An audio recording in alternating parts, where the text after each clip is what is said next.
Kaangalia kwanza kakague kabisa uwe na uhakika. Mwanangu kumbe saa hizi una simu? Uhakika. Kwa mwanangu simu kabisa ni ya kwako? Uhakika ya kwako simu. Yaani ya kwangu kabisa. Wapi? Wapi? Bila tabu, bila shaka. Hii simu ulinunua lini sasa? Hiyo simu Kwanza una kazi gani hapa kijijini sasa? Sasa ndio hivyo tu. Yaani ni baadhi tu ya mambo ya mambo hapa na pale. Mimi sikuamini mwanangu. Mimi sikuamini. Wewe unamaanisha kwamba mimi ni mwizi? Wewe inawezekana umeiba mwanangu. Bwana wewe mwanangu siku hizi unajua sikuamini bwana mdogo. Hamna, sijaiba. Sikuamini mwanangu. Yaani ni kweli kabisa. Wewe sema tu kuwa na uhakika. Yaani kama unahitaji wewe hitaji tu kwamba hapa amekuja. Balita. Taitu. Mwanangu vipi sasa bwana kama anaonekana vile ni kama yani amechukia au kuna bifu? Hamna hata sijajua labda sababu. Labda sina blaza kocha mafuta.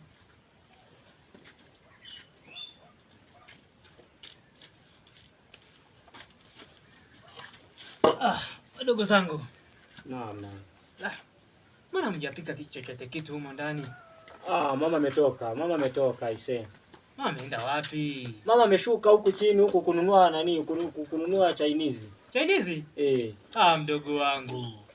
Afu nimekumbuka. Leo mjaenda shamba kwa nini? Leo nilikuwa naumwa blaza. Unaumwa nini? Kichwa kilikuwa kinaniuma. Taarifa huwa ni asubuhi. Hapana kaka. Sasa mjanipikia chochote kitu wakati nimetoka shamba. Kaka, samani kaka. Mama ndo ilitakiwa apike lakini sasa ndo hivyo ametoka, ameenda kununua Chinese huko. Chinese faida ya mkulima ni sio Chinese tu, faida ya mkulima hata tunda kwa siku mara moja. Tunda gani hiyo? Umetoa wapi tunda hilo? Pokea. Hamjapika chochote kitu hapo ndani, tupate kitu nini? Watu tumetoka shamba. Tumejichokea zetu hapa. Kaka. Kwa nini mjapika?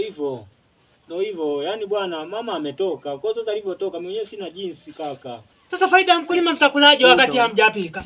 Sasa tafanyaje kaka? Tafanyaje mimi? Basi adhabu kwako. Nenda kapike. Kapike. Haraka. Thank you. Now let's continue. Kweli yenyewe hiyo. Yenyewe hiyo ndo na nani nilikuwa nataka kuongea na huyu blaza wangu hapa sasa katika pita. Akasema sina chochote kile mfukoni ndio maana kama kupita hapa naweza kupata chochote sababu kuna mambo fulani hivi hayajakaa sawa nimeenda nimetafuta mambo hayajakaa sawa. Alafu dogo nimekukumbuka. Wewe sio kwa jirani walikusemaga ukaiba nani pale? Hamna blaza. Wewe ni hamna utakuwa umefananisha. Hamna blaza. Wewe ndio mwizi wa simu. Hamna blaza. Unataka kumuuzia mdogo wangu simu? Umefananisha blaza. Ndio wewe. Sio mimi. Ni wewe. Sio mimi kabisa. Ni wewe dogo. Kwani blaza mazingira yapi huko labda ulikuta labda kuhusu labda mimi nitakuwa labda nimeshaiba labda hii simu. Kwa jirani hapo karibu tu simu kadokoa ukaingia nayo hivi. Si ndio wewe? Unaweza ngine hapo kwa kina Gaspar hapa. Wewe mwenyewe unajiwe kazi dogo itakutia hasara hii. Lakini hapo kwenye wizi ndo na mimi nakataa. Kwa sababu unasikia ukifuatilia kama ile kwa kina Gaspar ile simu niliongea na ni mama yake kabisa. Alikuwa anasema gombe kwenye do ndani. Unaona? Hayo ni wenyewe. Unaona? Hayo ni wenyewe. Unajitafuna dogo. Hamna blaza, mimi sipogo hivyo. Muda sio mrefu najitafuna dogo. Nyuma ya nondo. Kaka, nakufahamu kule. Kaka. Odi. Kaka. Karibu. Karibu. Asante. Mgeni kaja. Karibu mgeni. Unapokaa mgeni ndugu wangu. Wewe umeshanisahau mpaka sasa hivi. Wewe mkwenda mjini tu hapa siku mbili umeshanisahau.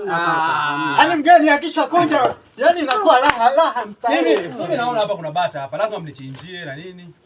Mama yangu. Hapa naona lazima mnichinjie. Vipi lakini? Safi kabisa. Habari ya siku? Njema kabisa. Harakati. Harakati njema kabisa. Niambie habari zako. Marhaba, vipi? Safi. Maendeleo? Salama. Vipi? Mbona ulisema unataka kuja mjini alafu naona kimya mpaka sasa vipi? Walinikataza.